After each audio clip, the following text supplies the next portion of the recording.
Vamos lá.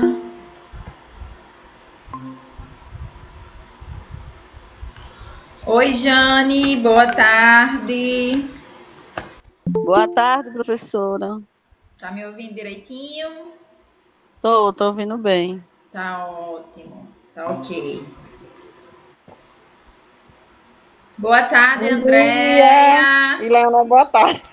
Boa tarde, Simone Vitória. Já é boa tarde, né? Boa tarde. Como estão, bonitas? Eu não vou bem, não, porque minha mãezinha ainda continua entubada. Ô, Simone, que pena. Ela tá. Por É quê? aonde que ela tá internada? Não, Aonde? em Mossoró, no São Lucas, no São Luís. Vamos orar para que fique tudo melhor, né? A gente, infelizmente, essa situação aí da pandemia pegou todo mundo de surpresa. É Fazia tanta cinco coisa, dias, né? fazia 5 dias que Minha a gente irmã tá estava com tendo notícia Covid boa dela, também, mas mora em quando chegou a Mossoró. notícia que ela piorou. Pois vamos fazer aqui uma campanha de oração. Todo mundo hoje bota em oração a mãe de Simone, a irmã de Vitória, né? Pra gente Meu conseguir neto aí também vencer o neto de André. Então, todo mundo está aí. internado. Todo mundo tem a missão hoje de fazer uma oração, nem que seja de meio minutinho. Vai dar certo, se Boa Deus tarde, meu quiser. povo. Boa tarde, as meninas que estão chegando agora. Deixa eu aceitar todo mundo que eu falo com uma por um. Evanúzia, Elisandra, Lenilda, boa tarde. Oi, boa tarde. Jane, já falei, Lenilda. Boa tarde, professor. Boa tarde, minha gente. Adriana já tinha falado. Não, tinha falado com a Lenira, Andréia, né? A Adriana tá aí, né? É, sim, Lenira. tô. Lenira, mulher, você está aqui, que bom. Senti falta de você em outros momentos, viu? Semana é um passada sapo e outro você. É, mas aí você faz a atividade, né? sapo. E assiste a gravação. Rosineide, boa tarde, Rosineide. Boa tarde, professor. Nilma também tá aí. Edna, como está, Edna? Oi. Tô bem. Tá isso. E o que foi que houve?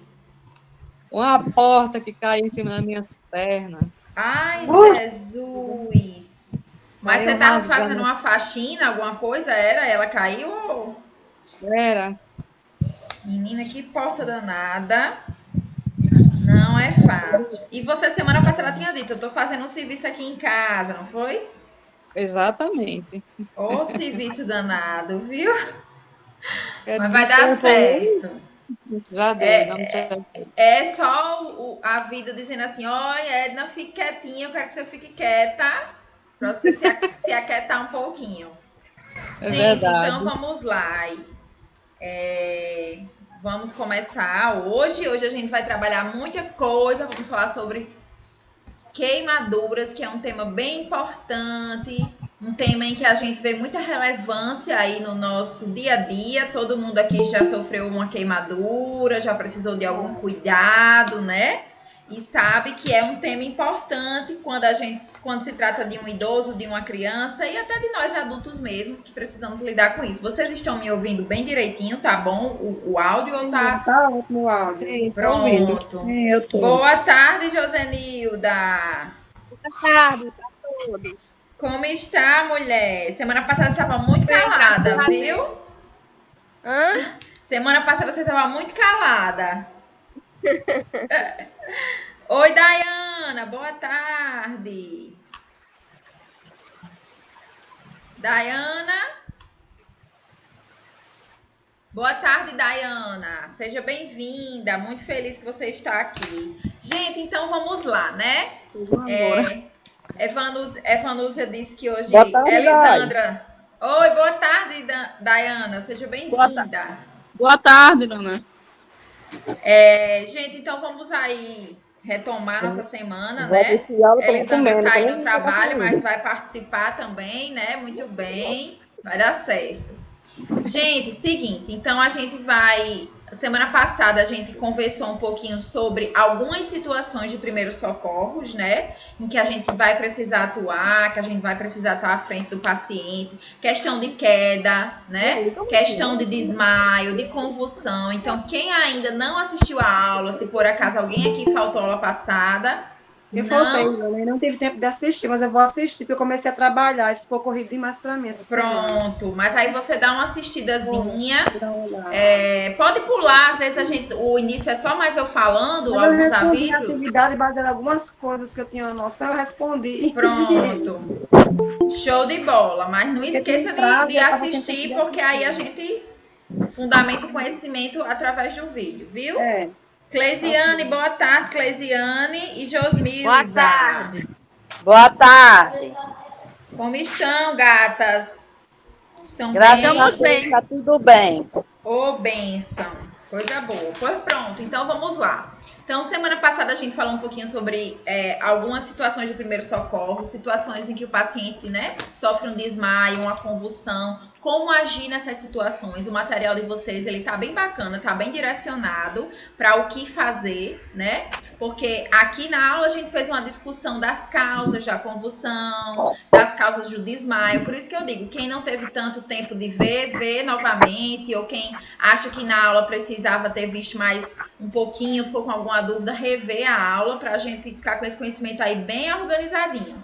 Hoje, nossa proposta é conversar sobre o quê? Então, só seguindo aí nosso livro, nós, semana passada, trabalhamos aí o capítulo 7 e 8, né? Falamos também sobre a parte de desidratação, de quedas, principalmente no idoso, que é mais perigoso. Eu tô sem o livro hoje, porque ficou em casa. Eu tô no trabalho. Mas não tem problema não, vai dar para você acompanhar, viu? Vai. Então, gente, hoje a gente vai falar sobre a parte de queimaduras, tá? Que é bem importante. A gente vai primeiro ver uma parte da anatomia da pele, que eu já adiantei um pouco dessa anatomia quando a gente trabalhou a parte de feridas, mas a gente vai retomar isso agora mais detalhadamente. Depois a gente vai aprender a classificar as queimaduras e depois nós vamos aprender a como tratá-las, como manejar o paciente com queimaduras. Vocês vão ver que nem toda queimadura vai ser tratada em casa. Se o paciente for um grande queimado, for um paciente que tenha uma extensão por todo o corpo de queimadura, esse paciente geralmente vai ser tratado no hospital por causa das dores intensas, por causa do risco de desidratação, a gente vai discutir isso. E logo em seguida a gente discute a manobra do engasgo. A gente trabalhou engasgo semana passada, mas eu disse que essa semana é que a gente ia ver mesmo a manobrazinha. E também sangramento nasal, que é uma coisa bem polêmica, que causa muito medo. Todo mundo fica agoniado quando o nariz sangra, não sabe o que fazer ou de onde vem esse sangue. Então a gente vai trabalhar isso hoje. Então muitas coisas aí pra gente conversar. Então quem está com o livro já vai abrindo aí na página 51, certo? Vou abrir, o meu já tá aqui aberto, vou abrir a aula aqui para vocês irem acompanhando. Página 51, capítulo 9, queimaduras. Então, a proposta hoje é que a gente faça o 9, 10 e 11, porque vocês vão ver que o 10 e 11 são capítulos bem curtinhos, e aí dá pra gente trabalhar tranquilamente. Próxima semana, gente, aula bem importante, diabetes, tá? Só a título de esclarecimento, como toda semana eu faço, né? A gente ainda não voltou para a sala de aula, porque o decreto ainda não nos permitiu. Então, foi renovado por mais 8 dias. Então, até dia 23, próximo sábado, né? Mas a gente acredita que ele realmente vá só até aí, né? Espero a gente. Mas estamos seguindo aqui. Estamos trabalhando, vocês daí, eu daqui.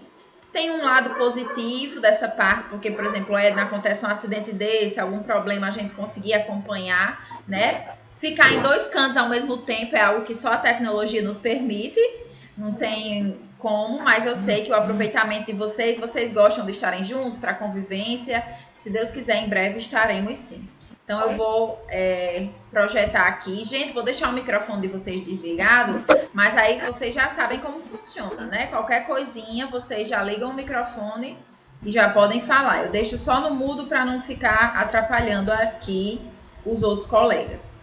Meu povo, queimaduras. Então, vamos começar com queimaduras, que é um tema bem importante, né? Um tema em que, com certeza, vocês já passaram por uma situação em que precisaram de uma assistência para uma queimadura. Nós temos muitos mitos e verdades sobre as queimaduras, né? Muita gente trabalha a queimadura de uma forma a botar pasta de dente, botar óleo de comida. Eu já vi tanta coisa. O que mais que bota? Pó de café. São muitas coisas. É o quê? Manteiga, né? Manteiga. Parece até que vão fritar um ovo lá, né? O negócio já tá quente, aí só falta estralar o ovo lá, da manteiga, do óleo. A gente vai hoje conversar sobre o que realmente, de fato, funciona para fazer, né? Vamos aprender o que fazer. Porque a mania de colocar gelo ou água gelada, porque tá ardendo, tá queimando, aí eu coloco Isso. a mão no gelo na água. Também outra coisa que a gente vai discutir, né? Se é correto usar o gelo, se não é.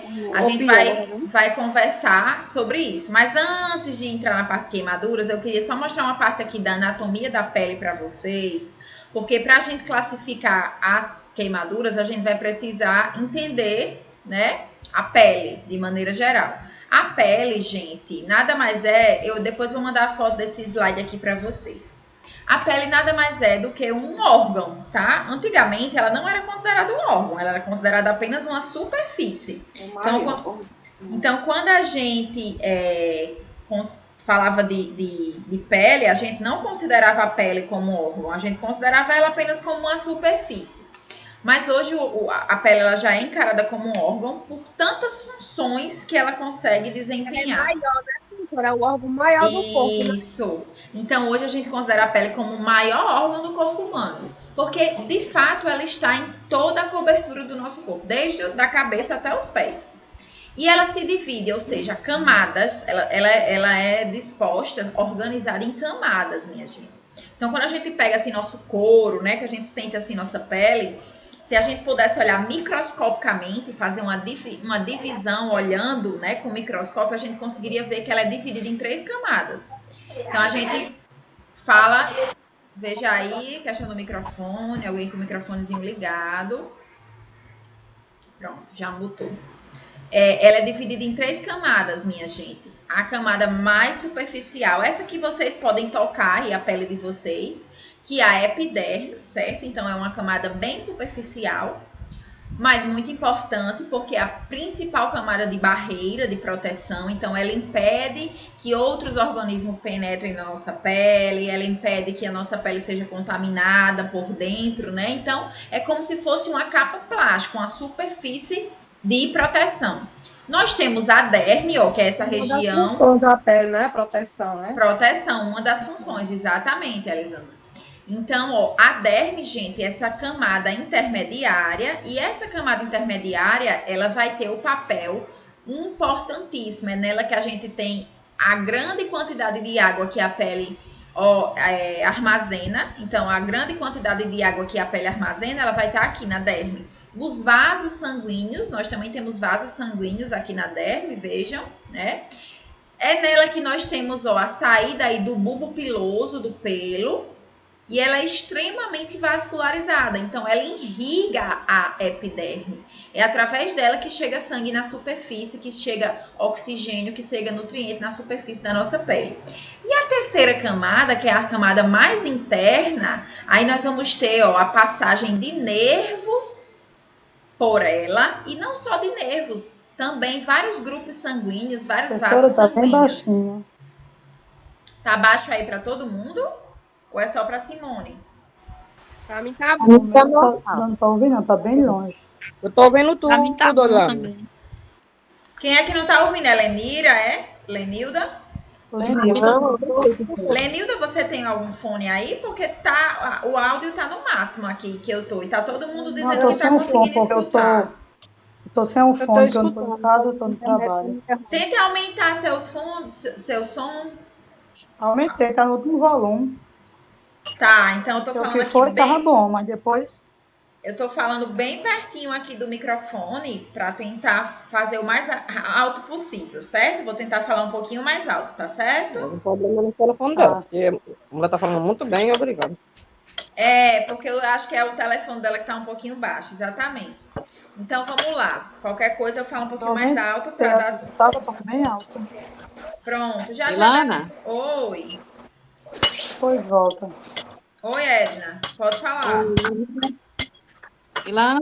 Oi, pode falar.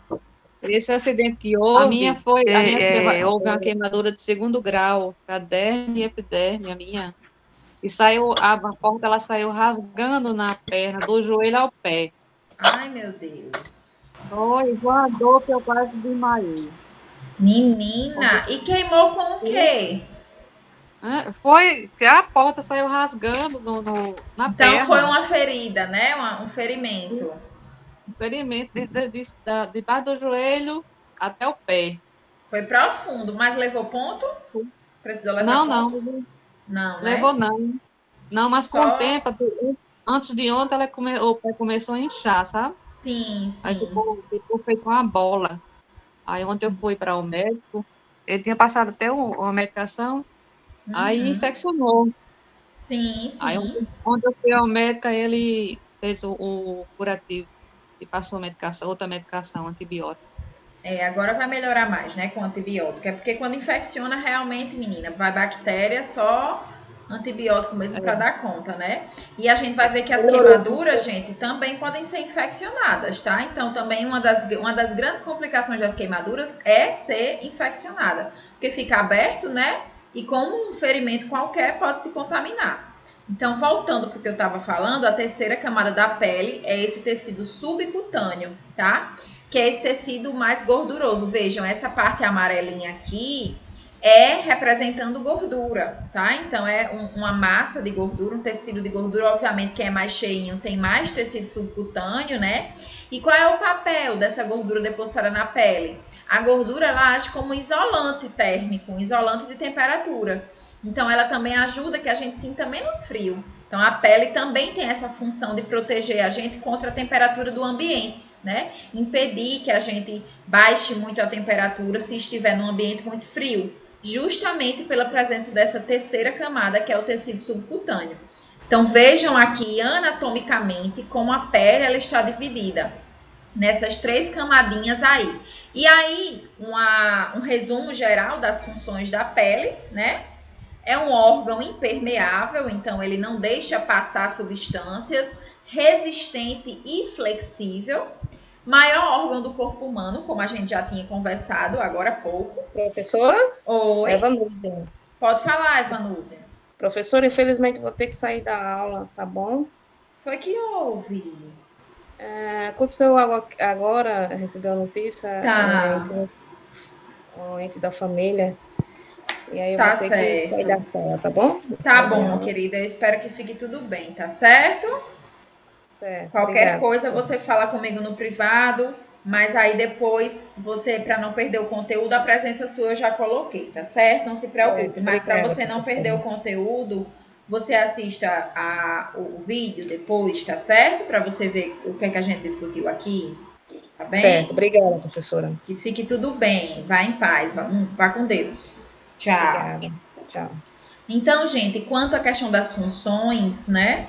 Nós temos aí como proteger o corpo das ações do meio ambiente, obviamente, porque esse órgão impermeável, essa barreira, né? Evitar a perda de líquido, tá? Garantindo a hidratação do nosso corpo.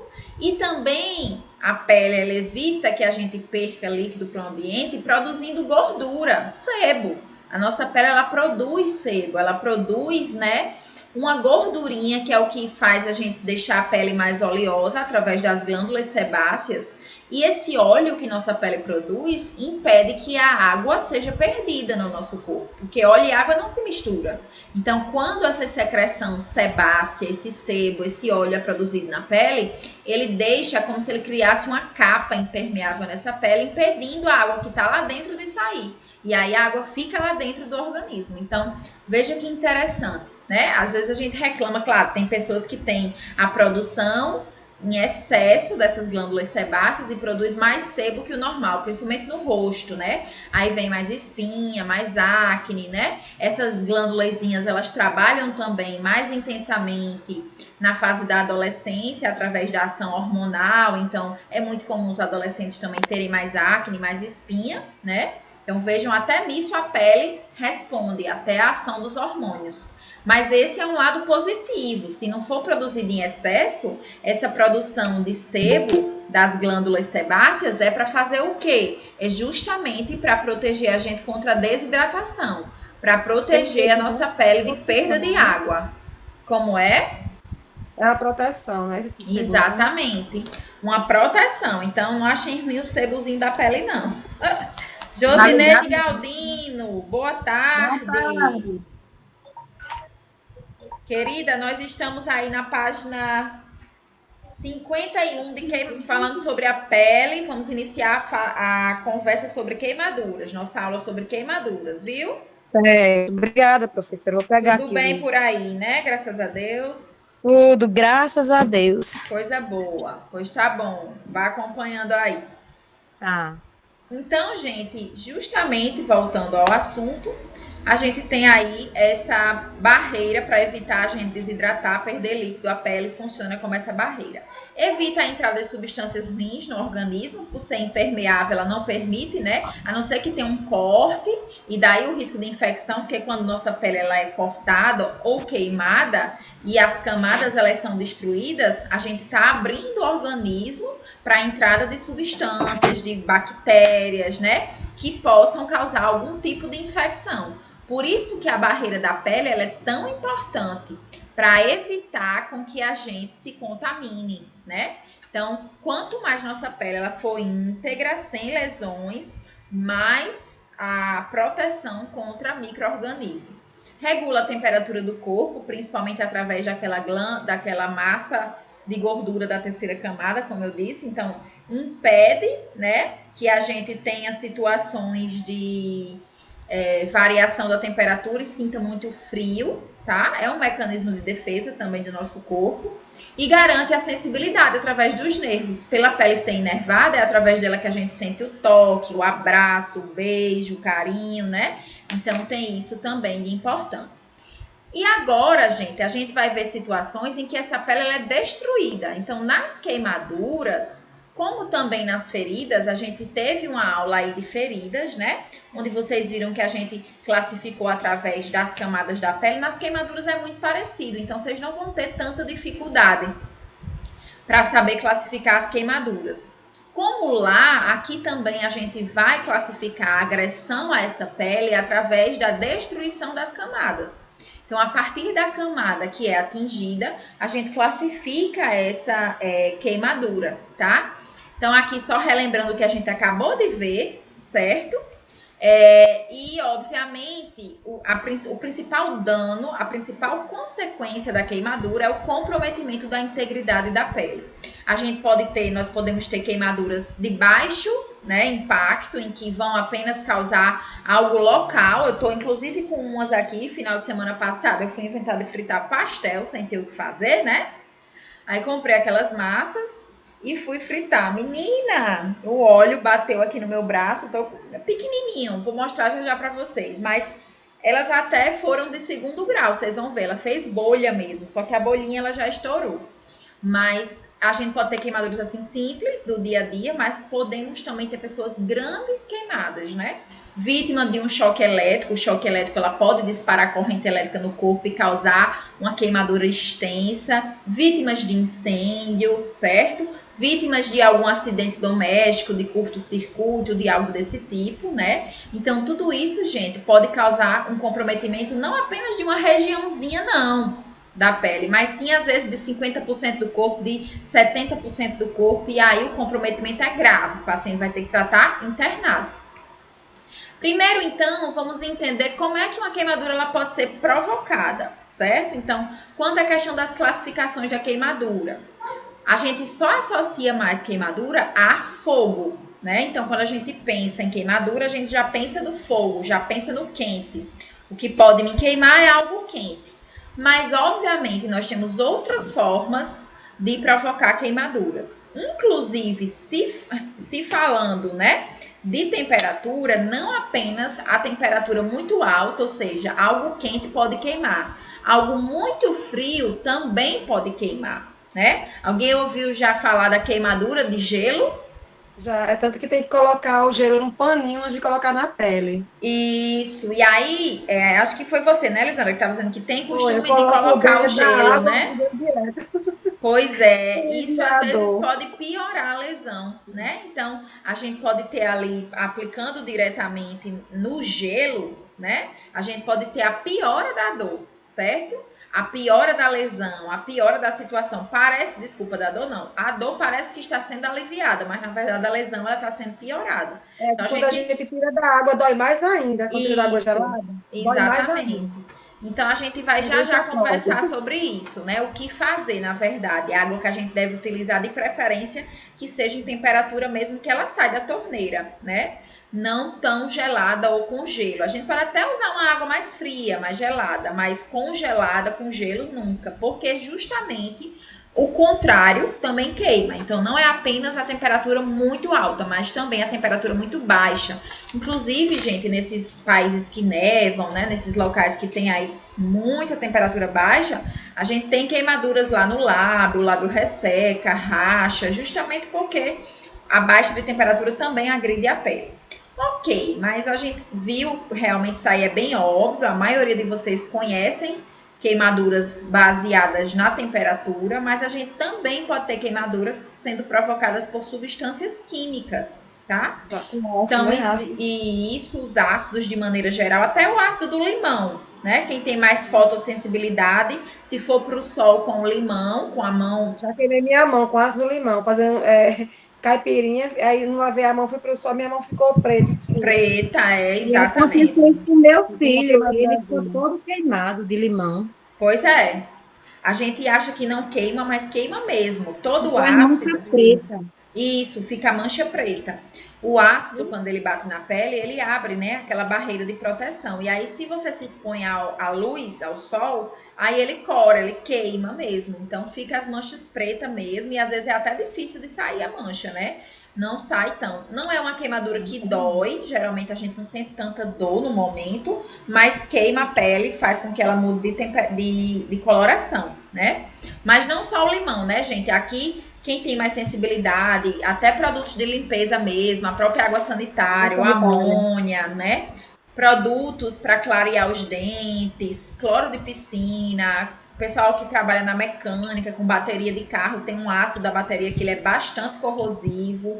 Então, o ácido muriático, né, que é muito utilizado aí na rede doméstica, muitas pessoas gostam de usar aí para fazer limpeza, tem que ter cuidado, porque isso também são materiais que podem causar queimaduras. Que aí a gente não chama mais de queimaduras térmicas, a gente chama de queimaduras químicas, porque justamente foram provocadas por substâncias. E por fim, nós também podemos ter queimaduras de base elétrica. Então, o choque elétrico, dependendo de sua intensidade, se ele passa com muita força, né, no corpo, se for uma corrente muito alta ali, ele pode levar a não só a morte, né, a parada cardíaca, como também a consequências como a queimadura. É como se o paciente queimasse de dentro para fora, né? E aí, gente... Eu tenho uma queimadura na barriga. Aí minha mãe passou pasta, minha barriga já ficou branca de pasta. Isso é certo, pasta? branca. A gente vai já ver o que fazer, né? A gente não... Pasta de dente, jamais. Existe a pasta d'água, né?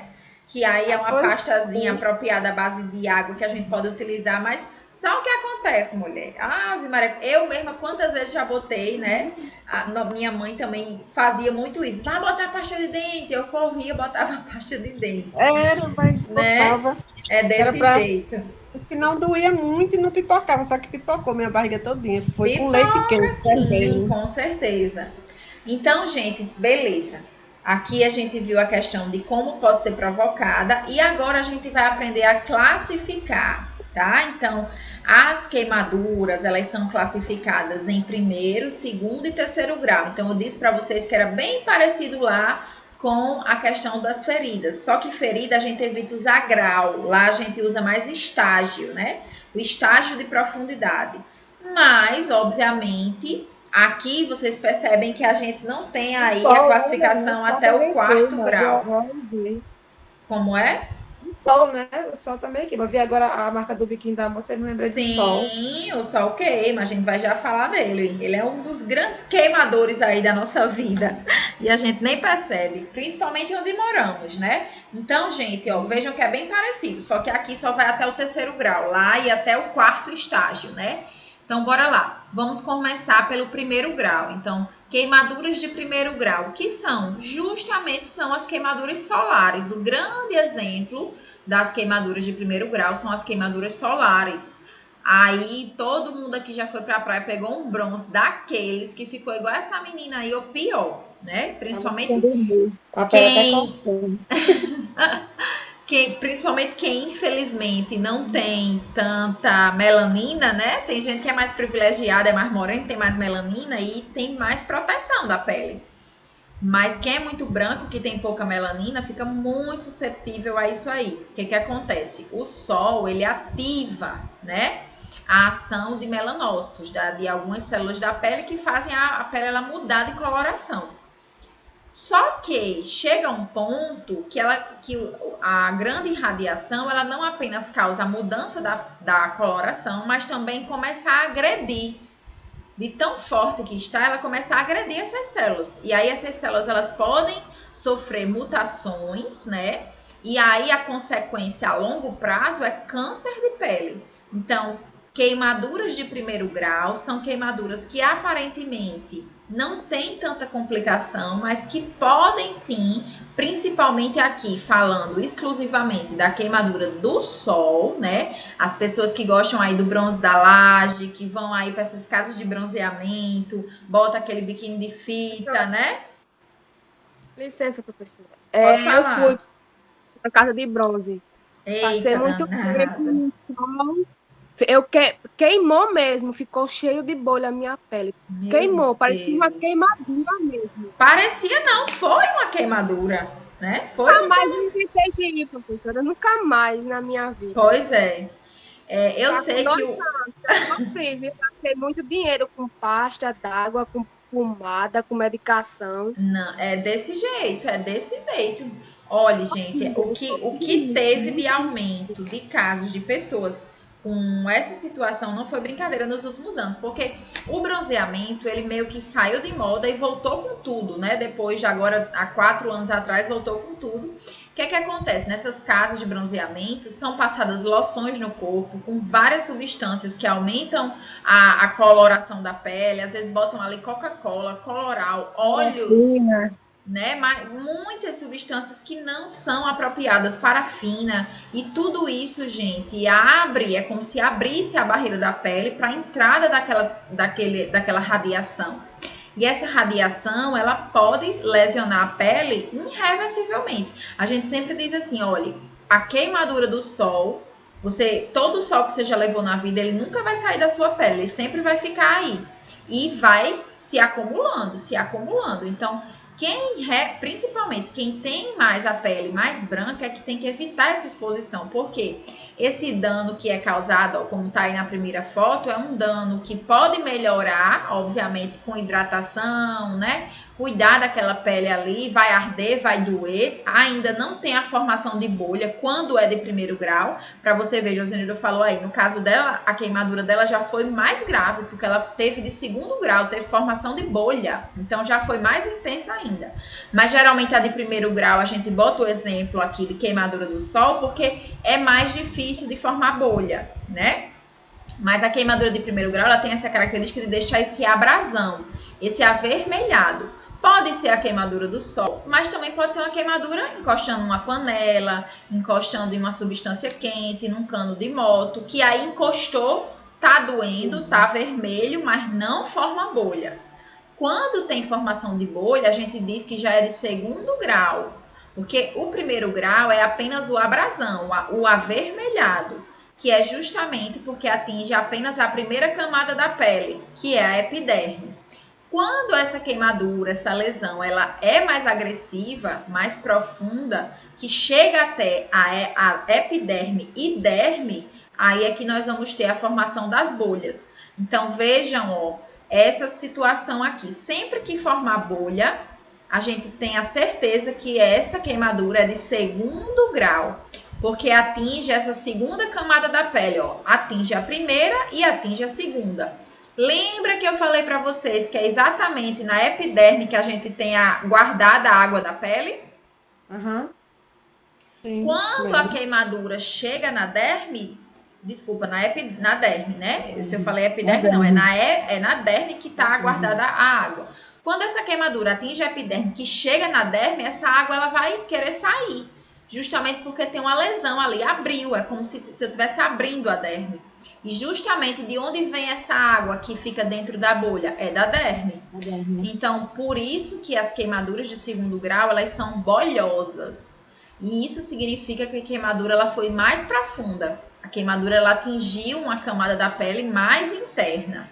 Então, deixa eu só voltar. Eu vou mostrar a minha queimadura aqui. Eu fiquei a semana inteira torcendo para que a bolinha não sumisse para me mostrar a vocês.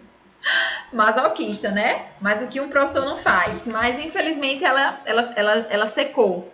Tô aqui, ó. Parece que são arranhões, mas são queimaduras. Essas 3 bolinhas aqui. Aí essa daí chegou a criar bolhas, não foi? Chegou a criar bolha. Essa aqui criou bolhas. Essa e essa. Aí então, quando criou bolha, ela segundo grau. Tá de segundo grau. Isso, exatamente, isso mesmo. Então, ó, aqui essas queimaduras, elas foram de segundo grau. Essa aqui menorzinha não fez bolha. Ela ficou só vermelhinha. Então, foi de primeiro grau, entende? Então, é dessa forma que a gente classifica. A gente olha e vê.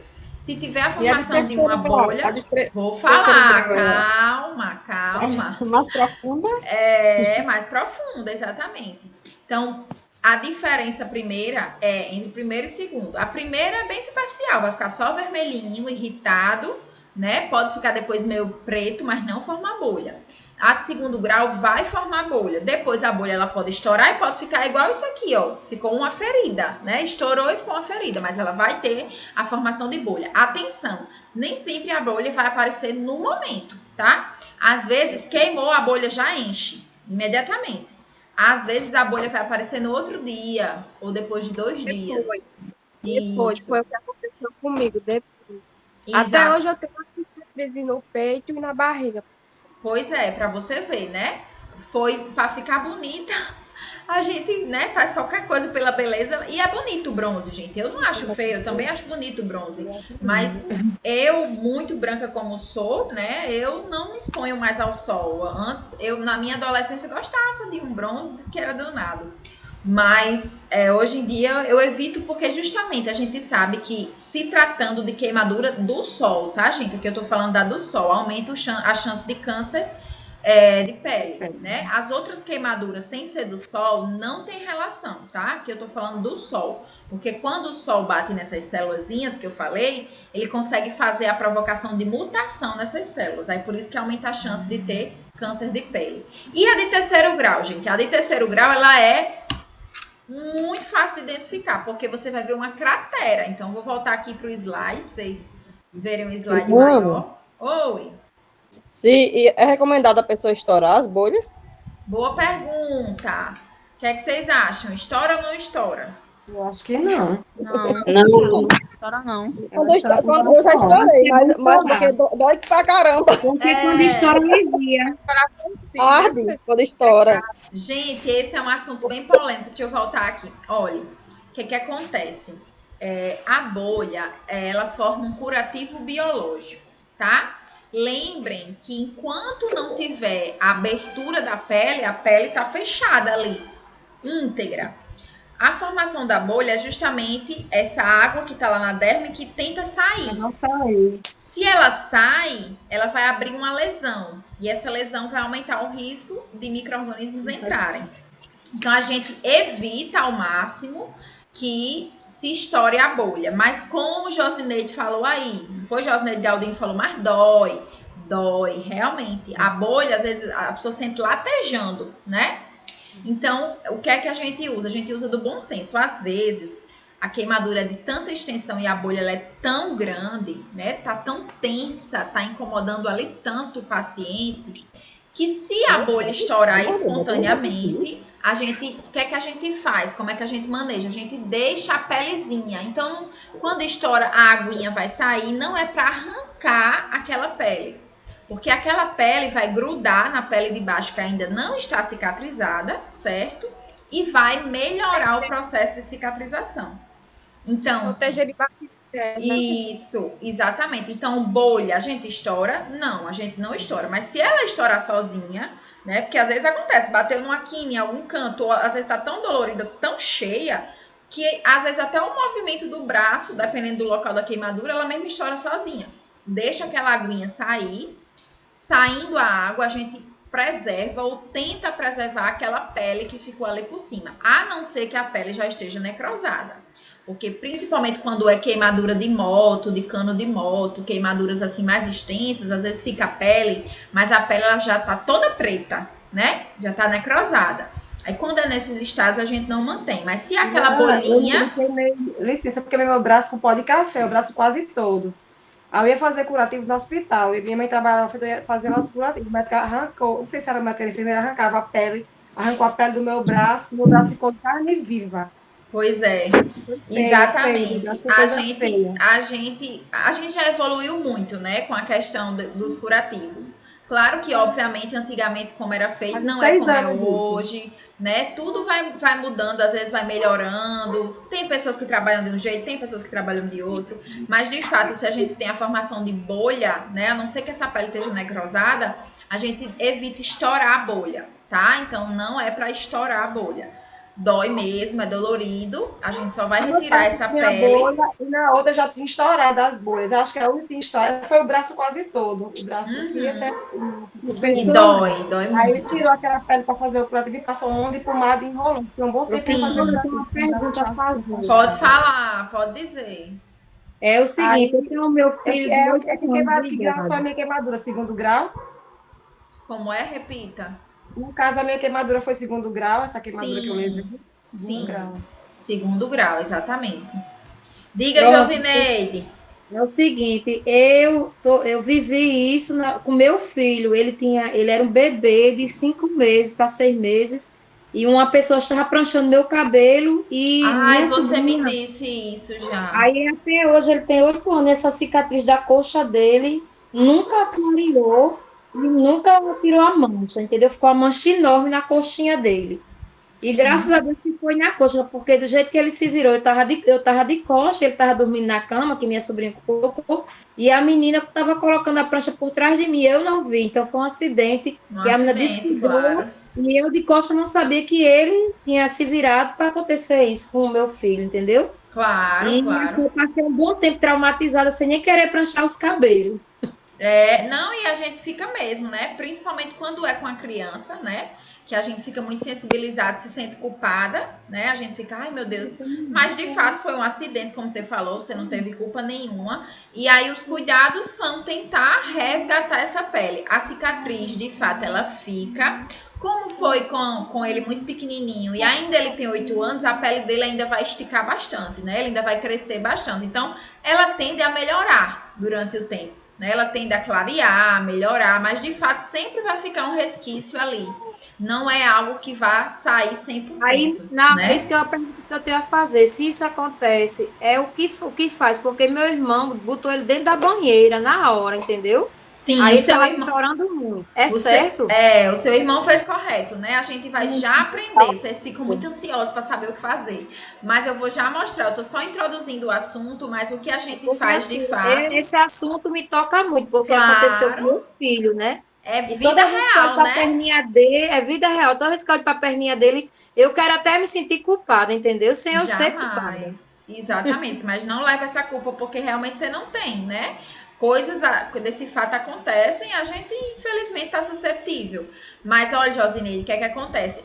O primeiro socorro é botar em água, certo? Água corrente de preferência, poderia botar debaixo do chuveiro, mas como obviamente ele era um bebê, banheira, né, com água, obviamente. Então a primeira coisa é a água. A água é que a gente faz o primeiro recurso, por no mínimo ali 20 a 30 minutos. Então, deixar em água corrente ou imerso mesmo em água, como o seu irmão fez, né? De maneira correta, para tentar aliviar a lesão que vai existir. E aí, depois desse primeiro período, é que você vai analisar aquele ferimento, aquela situação, ou se você já viu que tiver uma extensão muito grande, ou que se for com idoso, que tem a pele mais sensível, ou criança, como foi seu caso, enquanto você vai resfriando o local, você já pode se direcionar a algum serviço de saúde para ver a necessidade de precisar fazer um curativo mais intenso, algo desse tipo, né? Que eu acho que deve ter sido o que aconteceu, né? Eu fiquei tão traumatizada que ele depois passou a ter febres, que eu voltei logo em seguida a trabalhar na fábrica, eu trabalhava na Guararapes, que eu me senti tão culpada na época, 8 anos atrás, que eu pedi para sair do meu emprego, para cuidar do meu filho, assim, me dedicar totalmente a ele, para como a proteção de nada acontecer com ele mais, entendeu? Entendi. Eu estou contando isso como uma experiência, né, que a vida é real. E aí, isso pode acontecer com a gente como cuidador, né, também. Então, imagina a responsabilidade, né? Claro que a gente está aqui para alertar contra essas situações, mas se acontecer, a gente tem que saber como agir, né? Então, obviamente, o intuito da aula é esse mesmo, tá corretíssimo. Então, voltando à questão da classificação, primeiro grau, quando a gente tem apenas epiderme, então, o exemplo aí são as queimaduras que não formam bolha, deixam só a vermelhidão, né? A queimadura do sol pode já ser considerada uma queimadura de primeiro grau. Nós temos a de segundo grau, quando nós temos a formação das bolhas, então aí muito bem relatado pelas meninas as experiências, né, que realmente houve a formação de bolhas, de uma lesão mais extensa, mais profunda, e quando nós temos aí essa situação terceira dessa foto, né, onde a gente tem aí de fato uma lesão que forma uma cratera, que não vai formar bolha, ela imediatamente já forma a ferida mesmo, né? Porque ela já atinge as 3 camadas, ela já destrói por completo. Destrói epiderme, derme, pode chegar a expor músculo, osso, tendão.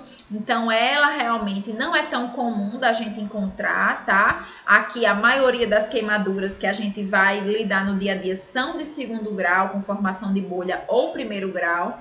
Mas aqui, em grandes queimados, em pessoas que são carbonizadas ou em pacientes que tiveram um choque elétrico intenso, ou vítimas de um incêndio, a gente vai encontrar bastante esse grau de queimadura aqui, esse grau de comprometimento. Então, vejam que a pele, ela fica escurecida, enegrecida mesmo, porque isso aqui é necrose, a pele, ela morre instantaneamente. Pegou fogo, gente.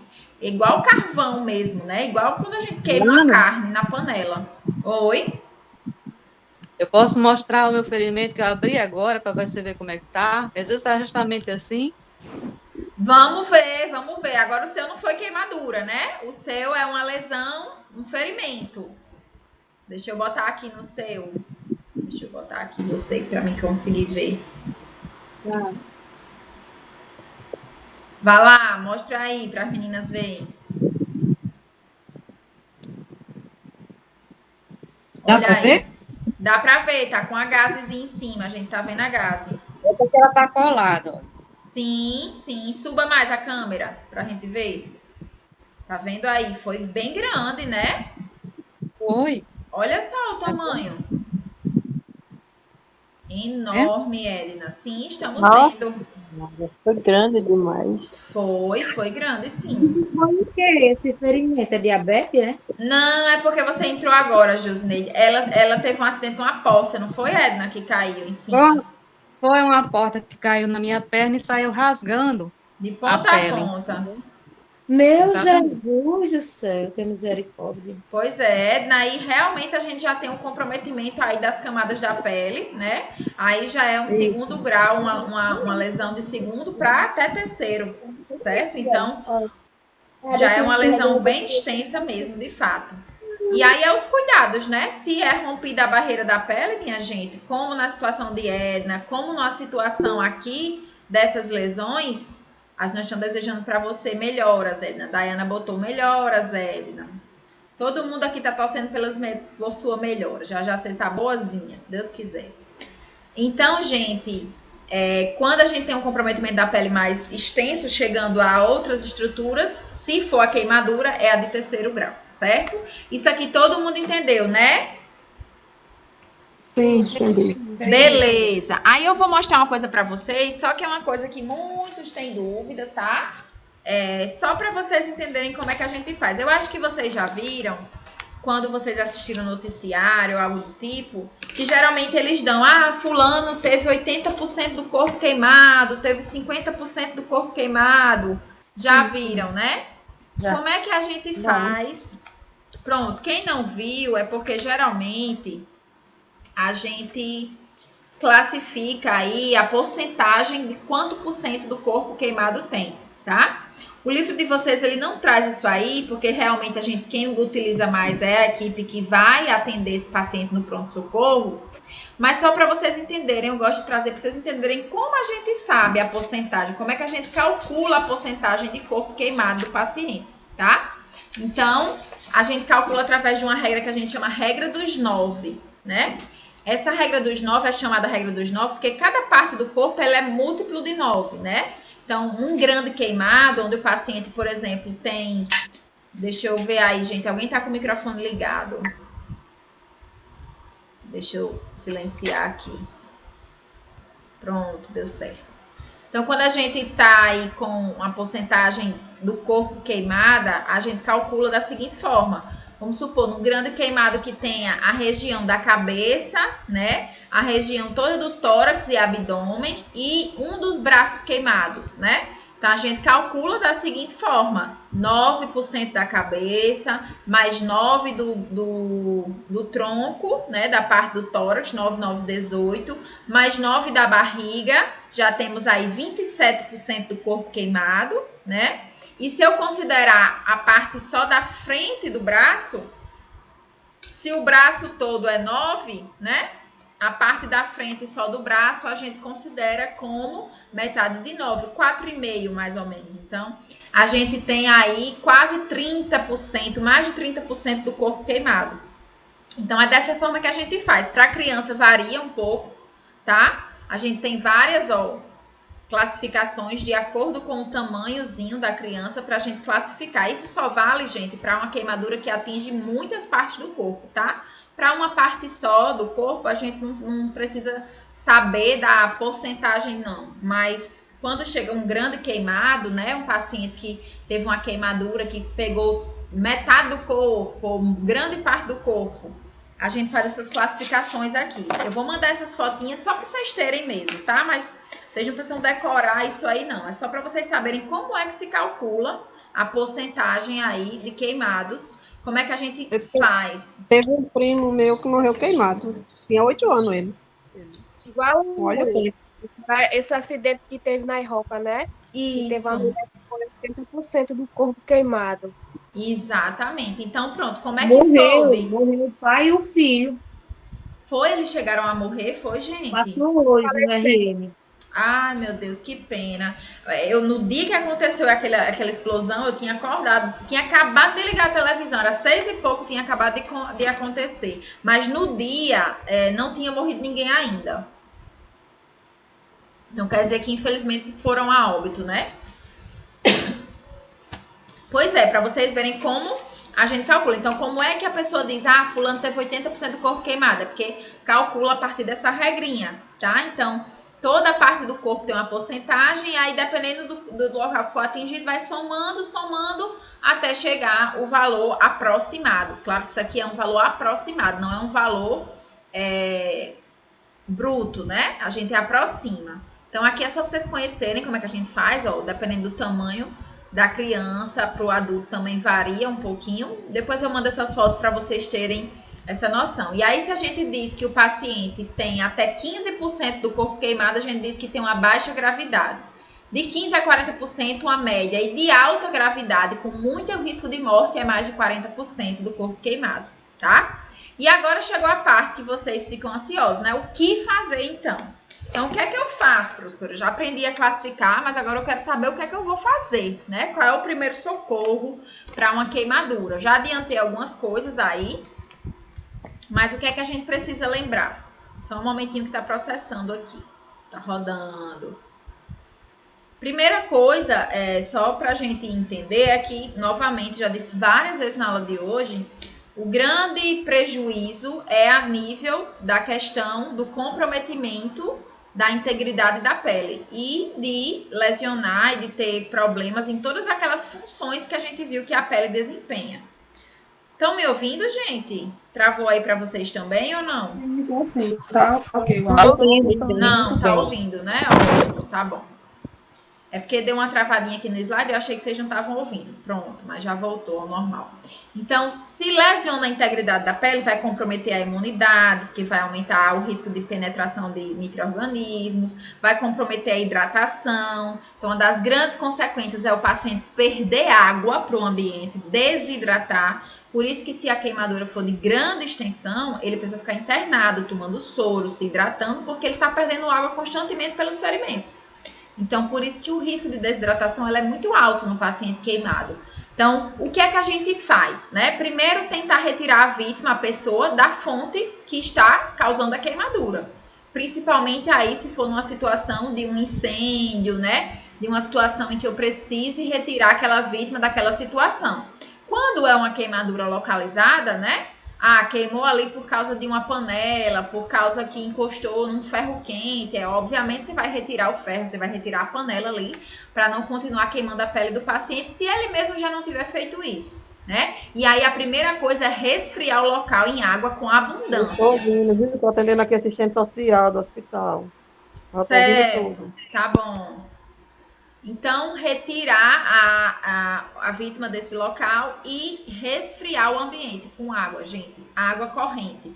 De preferência, pode ligar o chuveiro, pode ligar uma torneira ali de baixo e deixar de 15 a 20 minutos ali aquela região exposta a essa água. Pode ser num balde, professora, pode ser numa banheira, pode ser também, tá? O que acontece é porque a água que fica ali no balde, no banheiro, não está sendo trocada. E aí ela vai esquentando também, né? Vai passando o calor que está da pele da queimadura para a água. Então, a água corrente é bom porque ela vai estar sempre modificando, tá circulando. Então, por isso que a gente bota em água corrente. Mas também pode ser, obviamente, principalmente com a questão da economia de água, escassez de água, a gente, né, tem que lembrar disso. Se a vítima ela não tiver desmaiado, não tiver sido uma queimadura muito forte, né, muito intensa a ponto dela perder a consciência, ofereça líquido, tente hidratar ela mais ainda, porque você já sabe que a queimadura vai ser um potencial risco de desidratação, né?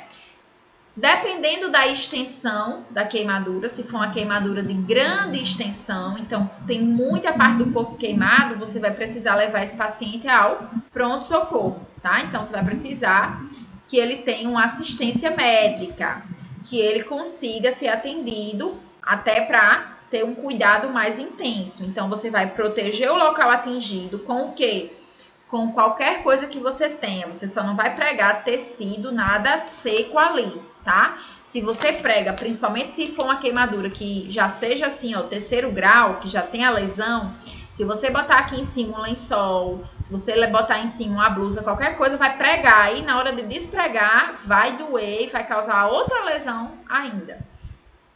Então, tem que deixar a gás molhadinha, né? Isso, então nunca pregar nada seco em queimadura, né? Pega uma gazezinha limpa, umedece com soro. Se não tiver soro, vai água filtrada mesmo, vai o que tiver. Deixa bem úmidozinho e bota aí em cima, tá? Até chegar ao pronto-socorro. Se for em casa, a gente vai já falar de como fazer o curativo. Mas aqui é numa situação em que você vai precisar levar a vítima para o pronto-socorro, porque é uma queimadura de grande extensão. Para colocar, né? Isso, caso não tenha o soro. Isso numa situação de urgência, né?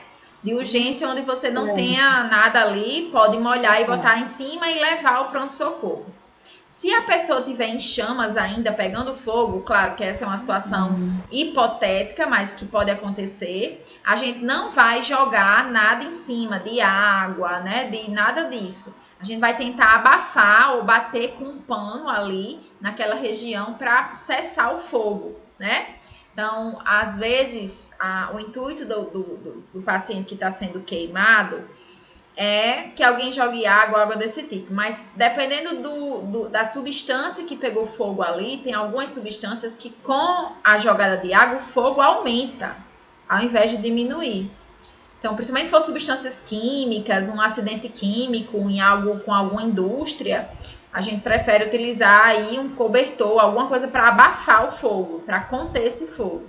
E atenção à questão dos choques elétricos. Se você for ver que uma vítima tem uma queimadura e que foi de um choque elétrico, se ela ainda estiver perto do local que provocou o choque, Atenção, porque ao tocar na vítima, se ela ainda estiver levando a corrente do choque, você pode ficar pregado nela também, levar o choque também e ter a queimadura também, né?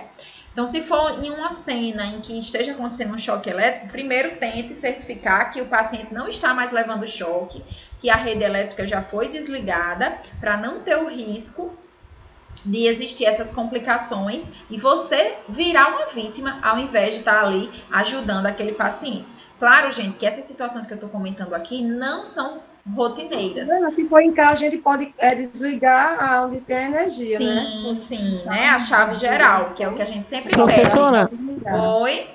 E no caso de usar água com sabão, isso procede para apagar? Não procede, não. Não procede. Também tem... Não, é porque eu já ouvi dizer, pessoa que joga mistura com sabão, que o gás, como é o oxigênio que tem na água, não vai aumentar o fogo. Mas é bom sempre tirar essas dúvidas, né? Com certeza, com certeza. E eu nem às vezes, quando vocês tiram uma dúvida, eu lembro de algo para comentar. Mas realmente existe essa questão de misturar com o sabão, porque a tensão da água diminui com o sabão, né? Mas o oxigênio vai estar presente ali, pode alimentar a chama do mesmo jeito. Então, de fato, a gente não joga água misturado com nada, não. Você tem que tentar realmente abafar ali. Por isso que a gente fala da questão do cobertor, de um tapete, algo desse tipo, para tentar fazer com que o fogo ele não consuma, não receba esse oxigênio e não pegue fogo. Porque o que faz a chama aumentar, todo mundo aqui, é oxigênio, né? Todo mundo aqui sabe quando quer que um fogo pegue, vai abanar o fogo, né? Todo mundo não abana o fogo para aumentar. Quem faz um churrasco com um fogo a lenha, você sabe que a gente tá abanando, o fogo pega rápido, né?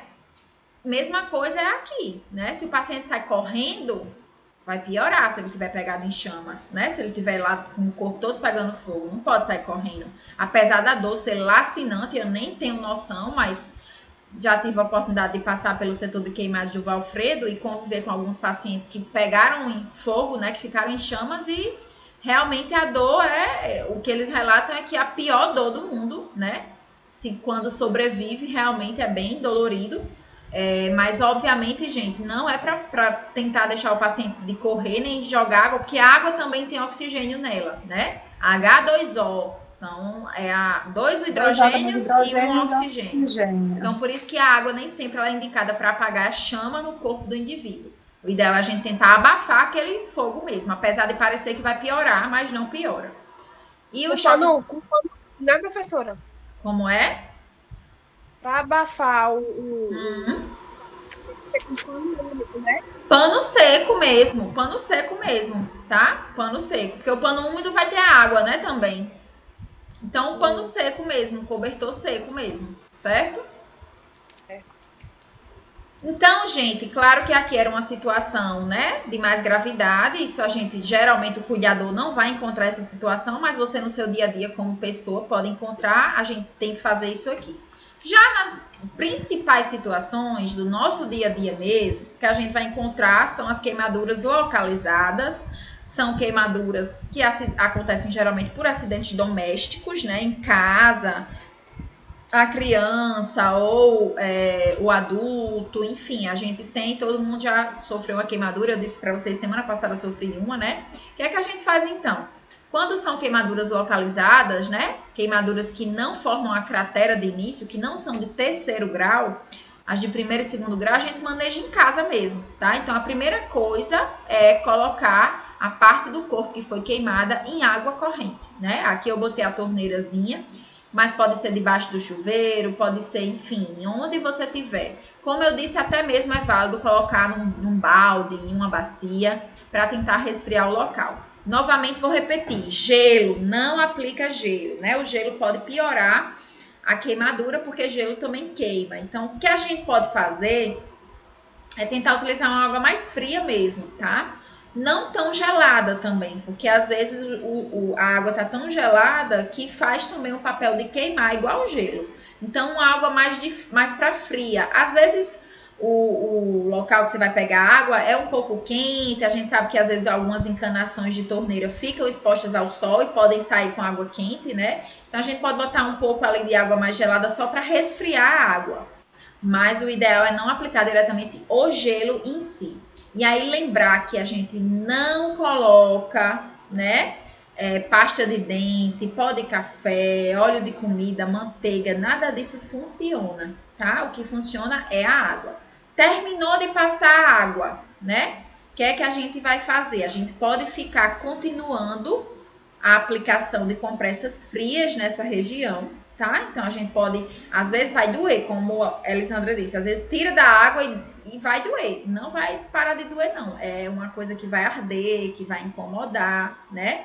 Então, a gente pode fazer compressas frias para aliviar e utilizar, sim, algumas pomadinhas, principalmente pomada para bumbum de neném mesmo. Quando é queimadura leve, a gente pode utilizar mesmo aí as marcas, né? Não vou dizer, mas vocês conhecem aí, né? Hipoglós, pasta d'água. O hipoglós, né? Ou a pasta d'água, todos esses tipos de Dermodex, que, enfim, o que seja para assadura de bebezinho, para proteger a pele, a gente pode aplicar sim nas queimaduras normais. O que a gente não pode é aplicar essas substâncias que geralmente a gente vê. A pasta de dente, ela dá uma falsa sensação de alívio. Porque como ela tem na sua composição hortelã, como ela tem aí menta geralmente, ela vai dar uma sensação de frescor. Mas ela tem propriedade abrasiva, ou seja, ela lesiona a pele, ela piora aquela lesão. Então não aplique, apesar de dar a falsa sensação de que está melhorando. Então, primeira coisa, água abundante, e depois você pode aplicar sim essas soluções para tentar reter mais água naquele ambiente e tentar evitar uma cicatrização ou até mesmo a formação de bolhas, tá? Então, a gente pode sim colocar essas pomadinhas para evitar assadura, que a gente utiliza em bebê, pode colocar, não tem problema. Mas existe, né? Sim, é a questão do curativo, né? Não falei aqui. Quando é uma queimadura muito leve, como essas aqui que eu mostrei no meu braço, eu, por exemplo, não fiz curativo. Ela é bem pequena, né? A que fez a bolha, eu deixei a bolha, mas quando a bolha estourou, ela mesmo pregou na pele e formou uma crostinha. Então, tá tipo como se fosse uma casquinha. E aí, eu não precisei, obviamente, fazer curativo. Então, você vai avaliar. Claro que aí, ó, essa fotozinha que tá aí desse braço, se fosse algo extenso, que tivesse aberto, né, vermelhinho, assim, na carne viva, a gente ia precisar fazer, tá? Mas, lembrando, como é que eu realizo o curativo de uma queimadura? Novamente vou repetir, em ferida nenhuma a gente pode botar uma gase seca, em ferida nenhuma, mas principalmente em curativo, para queimadura a gente não pode utilizar nenhuma substância seca aí. Eu posso aplicar essas pomadas e aplicar por cima uma gase molhada, úmida, com soro fisiológico, depois posso enfaixar com atadura ou até mesmo colocar outra gasezinha seca e ocluir aquela região com microporo, esparadrapo, mas nunca aplicar algo seco ali naquela região. Existe uma pomadinha, deixa eu ver se eu até botei ela, botei. A sulfadiazina de prata, né? Não sei se vocês já ouviram falar, mas Em hospitais usam muito, né? Essa sulfadiazina de prata, em hospitais usam bastante ela. Isso, exatamente. A sulfadiazina de prata é uma substância, né? A prata em si é uma substância que auxilia muito no processo no processo antimicrobiano. Então, ela impede a proliferação bacteriana e ela potencializa o processo de cicatrização. Então, é muito utilizada para queimaduras, principalmente de segundo grau, quando as bolhas estouram, né? Então, depois da bolha estourar, e até as de terceiro grau também, que a gente pode comprar e pode utilizar também em casa, não precisa ir para o hospital para utilizar ela, tá? Então, é um recurso aí que vocês podem anotar para indicar em alguma situação. Outra observação é que se a lesão, você na ausência de um soro fisiológico, apesar de vai arder, vai doer, mas na ausência de um soro, no momento de limpar, a gente pode utilizar água e sabão, tá? Eu sempre gosto de lembrar disso, água e sabão sempre pode ser utilizado. Obviamente, qual sabão, professora? De preferência um sabão mais neutro. Pode ser até aquele sabão em barra mesmo, sabe de antigamente, aquele sabão preto, né? Aquele sabão preto, gente, ele é indicado, não é porque ele é preto, não, e é porque ele é o mais neutro possível, né? Não tem tanto cheiro, não tem tanto corante. Então, ele é muito bom para cicatrização, para limpeza de ferida. Esse é um sabão bom, viu? Sim, exatamente. Então, como ele potencializa essa limpeza, também pode ser usada. Mas aí, hoje, a gente utiliza, obviamente, bem mais o soro, tá? Para fazer essa higienização. Se a queimadura for de terceiro grau e tiver aquela parte preta necrosada ou for muito profunda ou extensa, lembre-se que vai precisar de avaliação médica e às vezes vai precisar fazer o desbridamento. Alguém lembra o que era? A gente falou que é desbridamento lá na aula de feridas. É tirar essa pele morta, esse tecido morto. Isso, exatamente. Isso eu lembro demais, que meu pai fez 2 vezes na parte da diabetes, né? Pronto. Desbridamento. Exatamente, meninas. Então, se os pacientes eles tiverem aí essa área de necrose muito grande, derivada da queimadura, que pode acarretar, né? A gente viu que a queimadura, se for muito profunda ou se for muito extensa, ela pode causar áreas de necrose, e às vezes o paciente vai precisar fazer esse desbridamento. E o que a gente faz para dor? Analgesia. Então, a gente vai dar analgésico, certo? Então, o paciente teve uma queimadura, mesmo que leve, mas está relatando dor, pode sim fazer uma medicação, fazer o paracetamol, um dipirona, um ibuprofeno, para tentar fazer o alívio daquela dor. Obviamente são paliativos, né? Não vai aliviar tanto quanto, mas ajuda bastante. Então a gente pode fazer a analgesia. A gente ainda não tem, né? Aí no comércio, pomadinhas analgésicas que a gente possa aplicar diretamente no local. Existe uma chamada paraqueimol, tá? Só que o paraqueimol, não sei se vocês já ouviram falar, ela é bem famosa. Mas o paraqueimol é potente, a bicha é boa. Mas ela, como tem antibiótico na sua composição, ela tem um analgésico e um antibiótico. Então, ela só pode ser prescrita com receita médica, tá? Mas ela é muito utilizada quando o paciente está com a dor muito intensa, foi uma queimadura profunda e aí precisa de uma analgesia local, né, mais forte. Então, eu usei ela também. Pronto. Ela Isso, paraqueimol, ela é muito boa mesmo, ela dá um alívio bem bom. Mas como tem analgésico, né, são medicações que geralmente só quem pode prescrever é o médico, e às vezes tem também na sua composição antimicrobiano, antibiótico, desculpa, e aí às vezes precisa da receitinha para comprar ela, né? Mas aí justamente são para lesões que persistem, né? Como o caso aí, por exemplo, de Josenilda que disse, né? Foi tu fazer um bronze, não esperava, de repente a pele pipocou toda. Cabe uma avaliação médica, cabe uma intervenção para ver se é preciso ou não, né? Às vezes, por ser muito extenso em muitas partes do corpo, como dói muito, é necessário uma analgesia mais intensa. Nunca passar, então, novamente, pasta de dente, álcool, pomada, pele de tomate, óleo de cozinha, manteiga, azeite. Não estamos falando de cozinha, estamos falando... Até margarina minha mãe passava. Até margarina. Então, aqui a gente não está falando de cozinha, estamos falando de pele. Então, o tratamento é o quê? Resfriar a pele o máximo possível, avaliar depois desse resfriamento inicial se é uma lesão que precisa de uma avaliação, ou seja, uma lesão mais profunda, uma lesão mais extensa, o paciente está inconsciente, foi vítima de um choque elétrico, foi uma queimadura de grande extensão, pegou muita parte do corpo, não é você que vai manejar em casa, você vai levar esse paciente ao pronto-socorro, solicita um serviço de emergência. Mas se for as queimaduras que geralmente a gente vai conviver, que são queimaduras mais localizadas, pequenas, a gente vai manejar em casa, resfriando essa pele, hidratando essa pele, podendo utilizar essas substâncias, né, que a gente utiliza para prevenção de assaduras, que na verdade são potencializadores da hidratação local. E se for preciso, se for uma lesão mais extensa, mais profunda, a gente realiza o curativo só para proteger o local, para evitar, obviamente,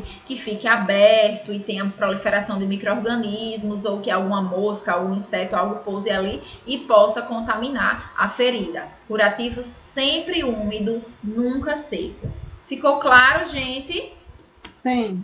Sim, ficou. Beleza, então agora vamos para outra parte da aula mais rápida, tá? Apesar de ser 2 capítulos, mas é uma parte mais rápida porque não tem tanto detalhe. É só mesmo a questão de mostrar para vocês como é que a gente faz para ajudar essas vítimas aí de engasgo e de... Isso aí foi na aula passada? Hemorragia nasal. Na aula passada, dentro da parte de primeiros socorros, ele fala de engasgo. Mas aí, justamente, tem essa parte só da manobra, que é esse capítulo. Tá errado aí, tá, gente? Esse capítulo não é o 10, não. É o 10 mesmo, né? Só que a página é a 56, não é a 47, não. Se pronunciar isso, manobra de Heimlich? Manobra de Heimlich. É um nome bem chique. O povo inventa cada coisa, né? Mas é o nome. Deixa eu botar a página certa aqui para ficar bem direitinho. Pronto. É o nome da pessoa que descobriu a manobra, né? Então, é uma manobra que, como eu disse para vocês semana passada, a gente já adiantou. É uma manobra que a gente faz no paciente que sofreu um engasgo, né? E o que é um engasgo? O engasgo vai ser a manifestação, né, de uma pessoa, de um organismo, tentando expelir, botar para fora algum alimento ou alguma coisa que foi para o local errado.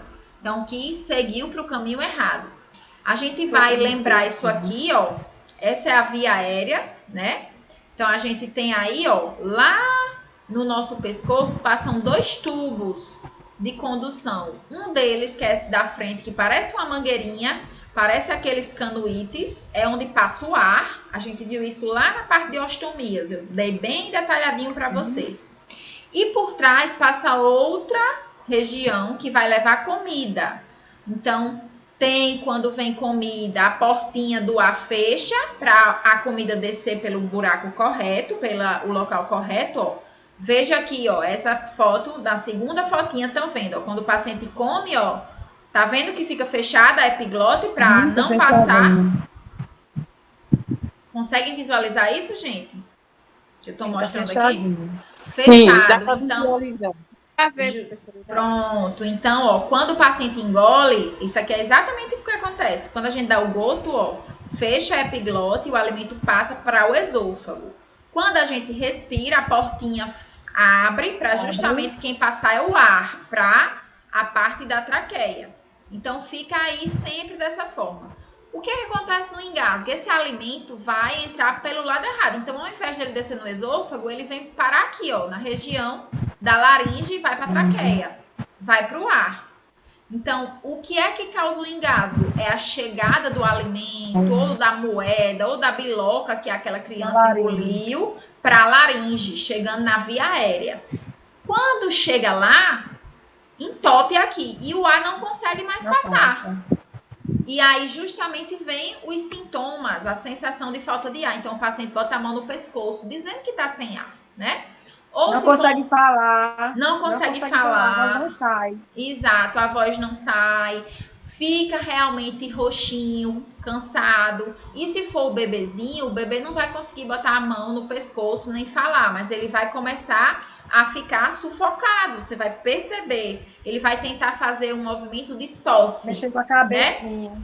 Então, às vezes, tenta fazer um movimento de tosse para tentar expelir. A tosse, eu disse para vocês lá passada, que é um tipo de mecanismo para a gente tentar expelir alguma substância que entre aí pela via aérea errada, né? Quando a gente tosse, seja num processo gripal ou numa pneumonia, seja o que for, é tentando expelir secreção. Local de secreção que está lá em excesso. Então, a tosse é tentar botar para fora aquilo. Mas, às vezes, a tosse não dá conta no engasgo. É tanto que a primeira coisa que acontece quando a gente se engasga é vir um reflexo da tosse. Se a tosse não conseguir expelir, esse objeto vai ficar alojado lá e o paciente vai começar a ter falta de ar. E são justamente essas faltas de ar, né, que fazem o paciente poder chegar à morte.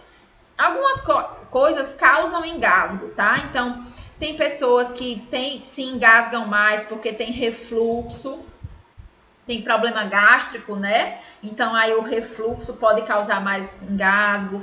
Comer muito rápido, né? De maneira errada, rapidamente, também pode causar mais engasgo. O ronco, pessoas que roncam, né? A pessoa que ronca pode se engasgar também com facilidade durante a noite, até mesmo com a própria saliva, né?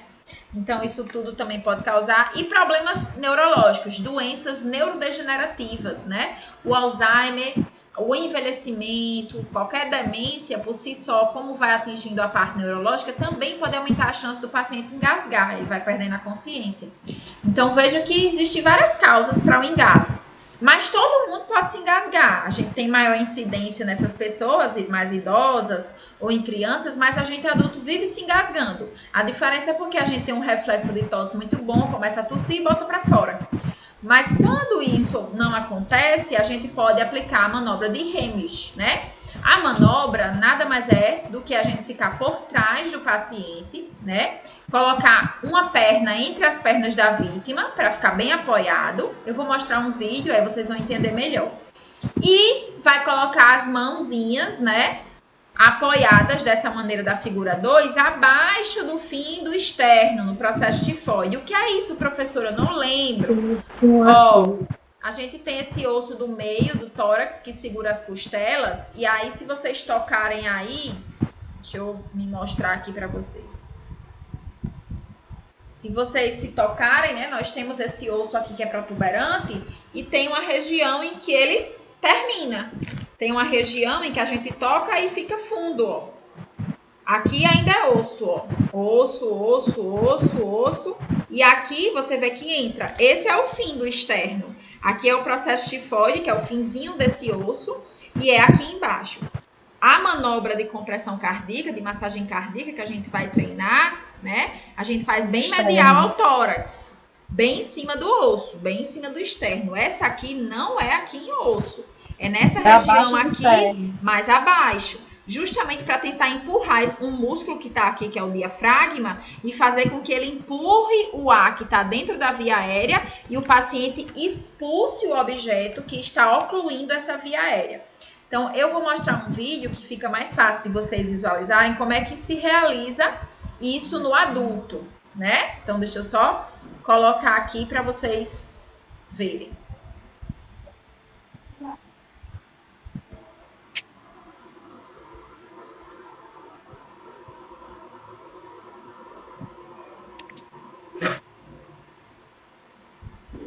Não sei se vocês vão conseguir ouvir o som, mas se não conseguirem, o importante é a imagem. Eu vou narrando aí para vocês. Não tem problema nenhum, não. Tá só carregando aqui para a gente iniciar. Localiza a cicatriz umbilical. Só um momentinho que vai aparecer a imagem. Posiciona a face do polegar. Olha só. E o processo tifoide. Aqui a imagem, ele está localizando o umbigo para usar como referência, porque a mão vai ficar entre o umbigo e entre o fim desse ossinho, né? Ele bota uma das mãos em garra e ele vai fazer uma compressão abdominal, mas que não é de frente para trás não, tá? Ele não, deixa eu só mudar isso aqui, pronto, tirei isso aqui. Não é subindo e descendo, não. É como se ele formasse um J. Estão vendo que é subindo? É como se fosse subindo, rotacionando, subindo. Para dentro e para cima. Vocês conseguem? Estão visualizando, né? O vídeo? A mão subindo, tentando subir, não é isso? Isso, em golpes. É para subir o ar. Exatamente. Então, deixa eu voltar aqui para vocês me verem e eu explicar para vocês aqui. Alguém está tentando entrar uma hora dessa, Ana Paula.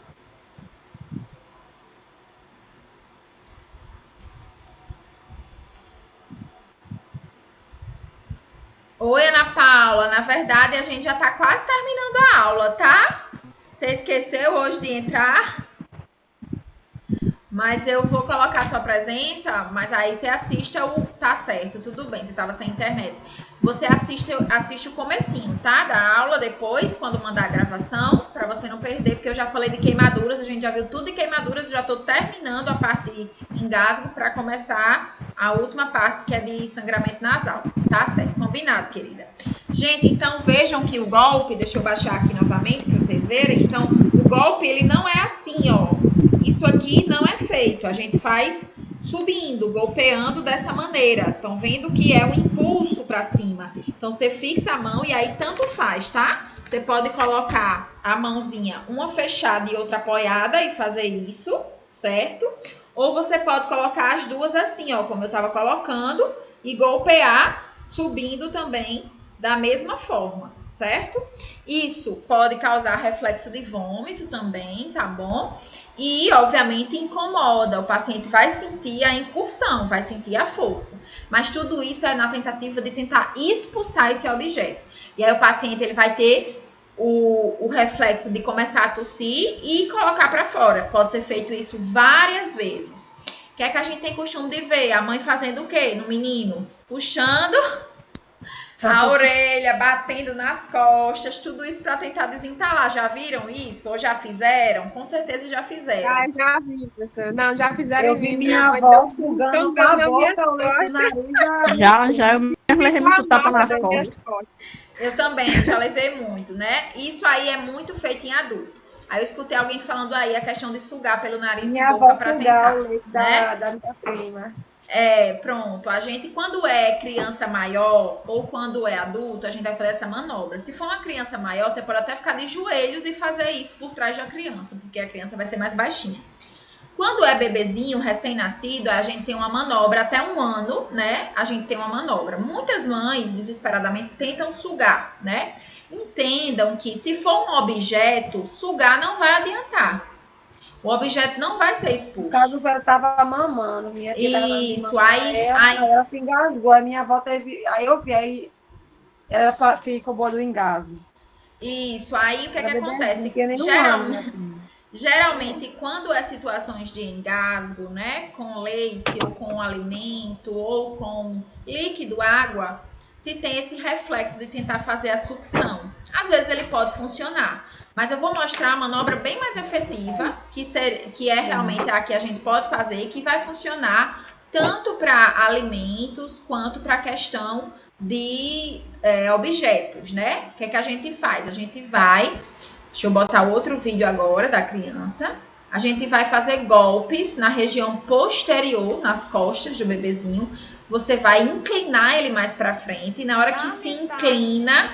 Então, veja, ó. Tá aqui o bebê até 1 ano. A gente faz sentado para não ter risco de queda. Então, a gente senta e bota ele, né, no nosso colo. Vira ele nessa posição, expondo as costas. E a gente vai fazer uma continha da metade das costas para cima. Metade das costas para cima. Deixando o bebê mais inclinado. Então, veja que a cabecinha dele ele se inclina. Fica mais em direção... numa região mais baixa do que a região do bumbum, né? Então, mais para baixo. Então, você vai fazer os golpes, ó. 2, 3, 4, 5. Então, são esses golpes que a gente realiza para tentar expulsar o objeto, tá? Tem que segurar ele. Você pode botar ele deitado na perna, ó. Eu gosto muito de usar essa posição deitada na perna justamente para apoiar ele melhor.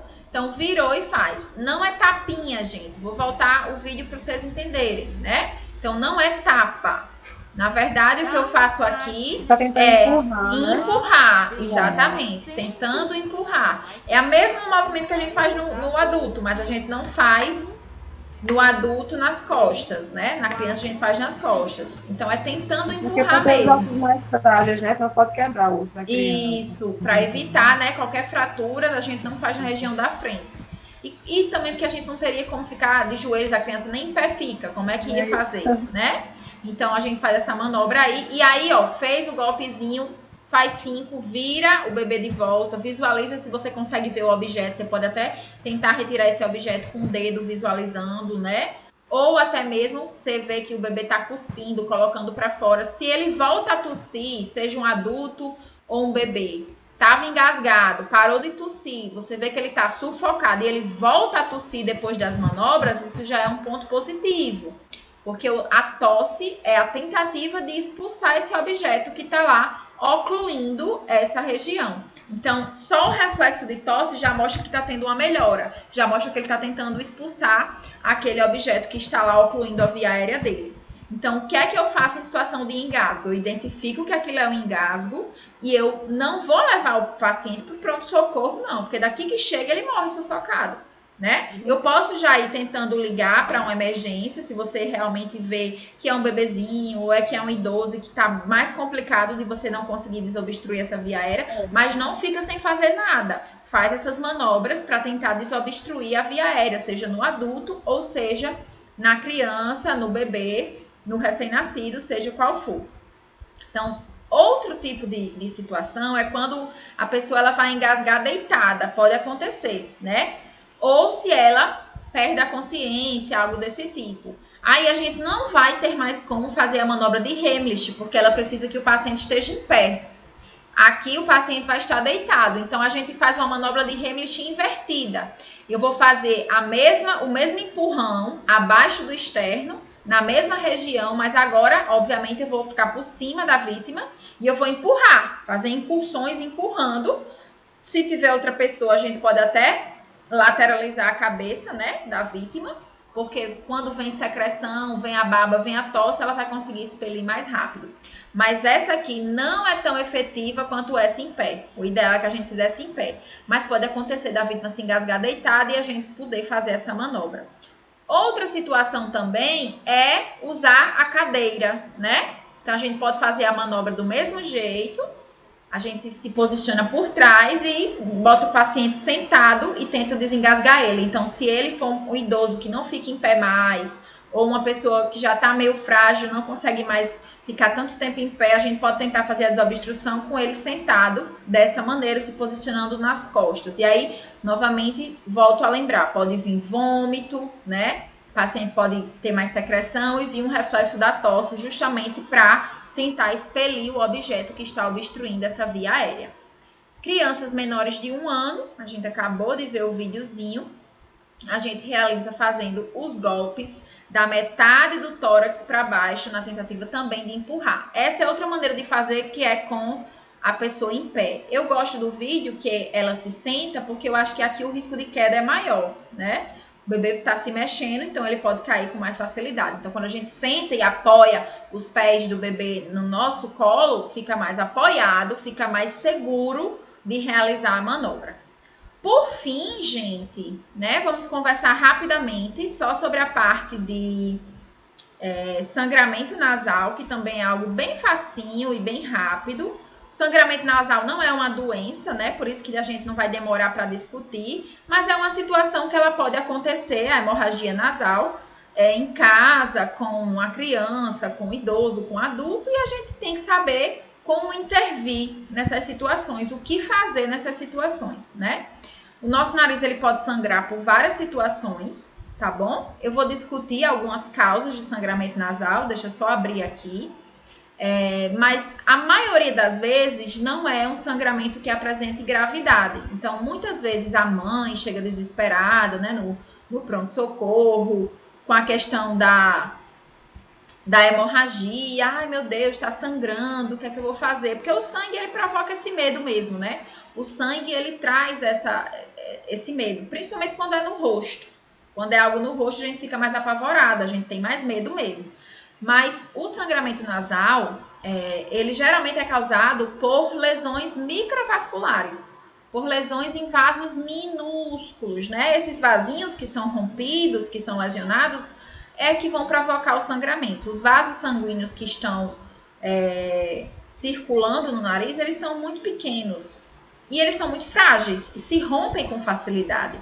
Por isso que a gente vai ter aí a possibilidade de sangramento fácil, principalmente em pessoas que são alérgicas, que têm rinite, que têm sinusite, que coçam muito o nariz, em dias muito frios, né? Então, são fatores que aumentam a chance do paciente poder sangrar pelo nariz. E aí, o que é uma hemorragia, né? O sangramento nasal ou a hemorragia nasal também pode ser chamada de epistaxe, tá? Então, vocês podem ler alguma coisa médica que fale o termo epistaxe, nada mais é esse nome feio do que sangramento nasal. Vai ser o fluxo sanguíneo para o exterior do corpo através do nariz, tá? Esse sangue, professor, oi, pode falar. Alguém quer fazer alguma pergunta? Não, né? Esse sangue, gente, ele pode vir do pulmão, é uma coisa que muita gente me pergunta. Professora, será que esse sangue não tá vindo do pulmão, né? Ou mesmo a mãe, quando chega lá desesperada com a criança, quer saber se o sangue tá vindo do pulmão.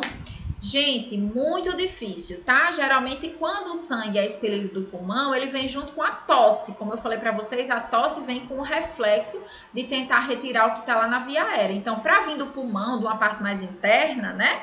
Ele tem que vir junto com a regurgitação, com a tosse. Hipertensão também causa, né? O sangramento nasal, a hipertensão. Se for um quadro muito descontrolado, sim, como também, sim, né, pode causar sangramento na conjuntiva do olho, né, é muito comum o paciente hipertenso chegar lá, se o paciente chegar a níveis 24 por 18, uma pressão altíssima, né, vai lesionando os vasos pequenos. E onde é que a gente tem vaso pequeno? No rim, no olho e no nariz também, né, então pode sim num quadro de urgência hipertensiva, onde a gente tem um aumento da pressão muito alto, pode também causar. Mas é mais raro, tá? Não é tão comum, não, mas pode sim acontecer. Então, eu mesma tive esse sangramento nasal quando eu estava grávida da minha filha. Minha pressão ficou alta. Subiu muito, né?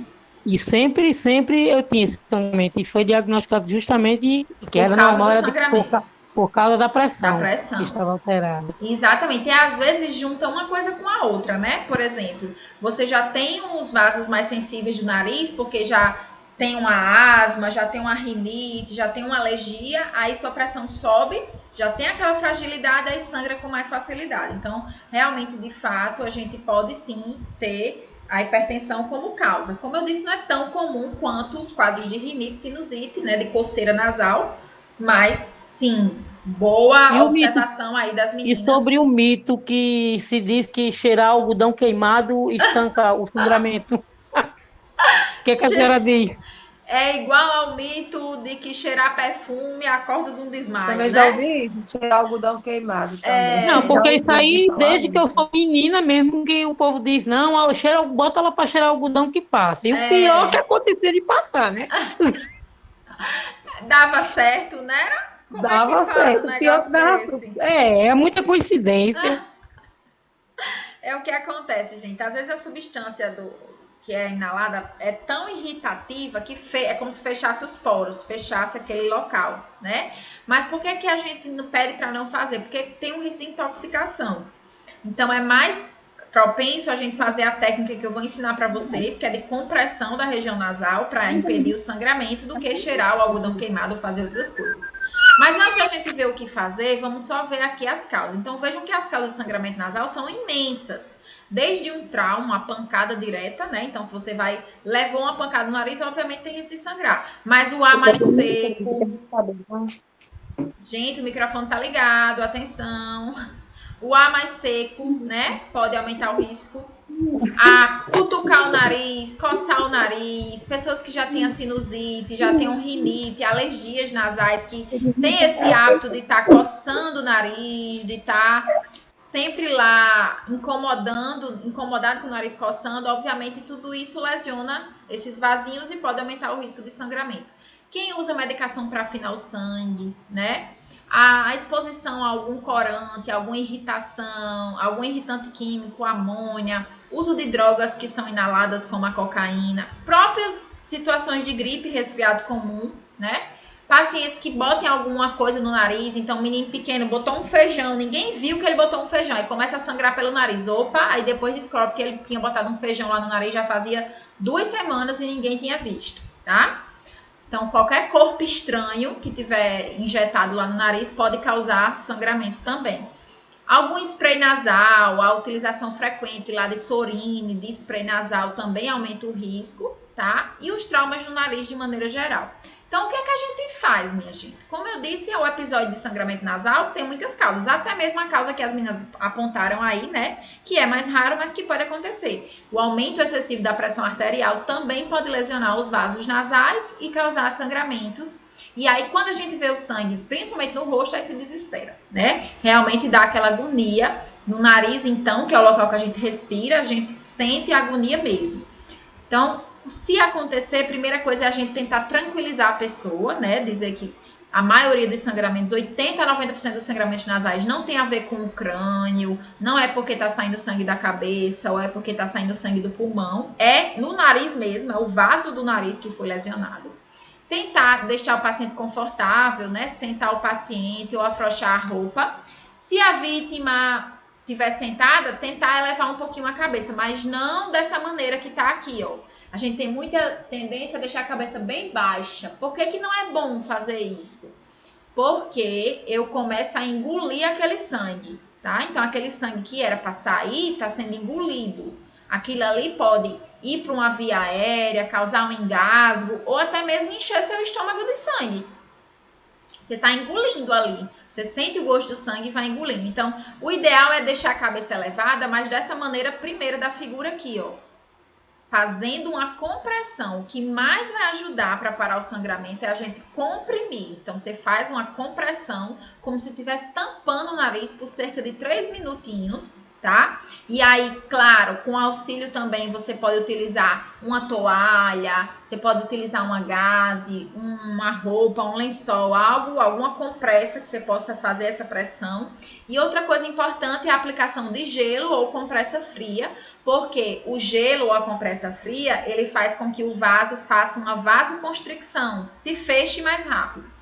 E isso pode realmente ajudar na diminuição, né, para parar de sangrar mais fácil. Então, ao invés de tirar o algodão queimado, é melhor fazer a compressa fria, a compressa até com gelo mesmo, e fazer a compressão, segurar por 3 minutos, tá? Pode colocar um pedacinho de gaze ou pano limpo nas narinas, no orifício, né, no buraquinho do nariz, e continuar comprimindo também. Mas só ter atenção para não colocar algodão, porque o algodão, como ele solta partículas, pode ficar um pedacinho do algodão lá dentro e causar depois, possivelmente, uma infecçãozinha local, né? Aquele fiozinho do algodão ficar ali dentro, até ir para a via aérea. Então, não bota lá algodão, mas uma gazezinha, um pedaço de pano limpo, pode, pressionando e não enfiando muito profundamente, obviamente. Sempre encaminhar se esse sangramento ele não cessa. Então, se não para, tem que ir para o pronto-socorro. Às vezes foi um vaso maior que lesionou, às vezes é porque a pressão está muito alta, como as meninas disseram aí, né? Então, o que é essencial? É essencial a gente levar para a consulta médica se o sangramento não parar depois de 15 minutos, né? Se o sangramento for decorrente de um trauma, porque ali pode ter uma fratura de nariz, pode ter uma fraturado o osso do nariz, então tem o risco, né? Então, se sangrou no nariz por conta de uma bolada, de uma pancada, não é para ficar tentando estancar em casa o sangue, tem que ir para o pronto-socorro para fazer um raio-x, ver se teve alguma coisa. Se o paciente foi vítima de uma queda, né? Ou se tiver sangramentos com frequência. Então, a toda semana, uma vez por semana, esse paciente está sangrando pelo nariz. Ou nessa semana já sangrou 3 vezes. Tem que avaliar, porque pode ter algo por trás. E olha aí, como as meninas já tinham falado, né? O sangramento nasal pode indicar que você sofre de hipertensão. Então, é sempre bom também estar de olho na pressão quando a gente tem sangramentos nasais, principalmente sem explicação. Não tenho rinite, não tenho alergia, não tenho nada, né? Tô aqui de boa, não foi uma bolada, não foi uma pancada e tá sangrando meu nariz. Então, isso pode também predispor aí, nos ajudar na investigação de uma possível hipertensão. Gente, então bora fazer só essa questãozinha pra gente finalizar a aula de hoje. Vou ler. Vou perguntar aqui qual questões vocês marcavam e aí a gente encerra, tá? Em qualquer escola, muitas vezes estudantes podem sofrer algum tipo de acidente ou intercorrência. Os primeiros socorros compreendem uma série de medidas que, embora não substituam o atendimento especializado, podem minimizar danos e evitar agravos da situação. Sobre os procedimentos em caso de hemorragia nasal, é correto, letra A, jamais inclinar a cabeça da pessoa para frente, pois isso pode causar náuseas ou vômito. B. Inclinar a cabeça da pessoa para trás. C. Deitar a vítima para facilitar a respiração. Além disso, não permitir que ela assoie o nariz, fato que pode aumentar o sangramento. D. Não deitar a vítima, porque esse movimento dificulta a respiração. Além disso, não permitir que ela assoie o nariz, fato que pode aumentar o sangramento. E aí, qual vocês marcariam? A última. Eu, né? A última, a D, né? Isso mesmo. Eu marcaria a D. Isso mesmo, gente. Então, ó, outras 2 informações novas que eu trouxe com esse exercício. Nunca vamos deitar a vítima, porque de fato, se deitar, como tem aí sangramento, né? E tá entrando na via aérea, o paciente pode estar engolindo esse sangue ou até chegando na traqueia esse sangue, pode dificultar a respiração. E nunca assoar o nariz, gente. O paciente que está com sangramento nasal não pode assoar o nariz porque vai forçar esses vasos e o sangue vai aumentar ao invés de diminuir. Então, parabéns, de fato, ficaríamos com a letra D, minha gente. Não deitar. Show de bola! Muito obrigada pela participação de todas. Até a próxima semana, se Deus quiser, Adorei a gente vai a aula, se Ilana. falando. Foi bom hoje, não foi? Gostaram? Foi. Bem proveitosa a aula. Maravilhoso, gente. Obrigada. Já botei Parabéns presença pra em todas, tá tudo ok. Bom Tá bom. descanso, bom final de semana. Obrigada. Até a próxima. Tchau, Não tchau. esqueçam de orar pela minha mãezinha. Vamos orar, Simone. Estamos em oração por todo mundo. Valeu. Tchau. Valeu, tchau. Tchau, tchau. Tchau, professora. Ótimo final de semana. Pra você também, meu amor. Tchau. Tchau, tchau.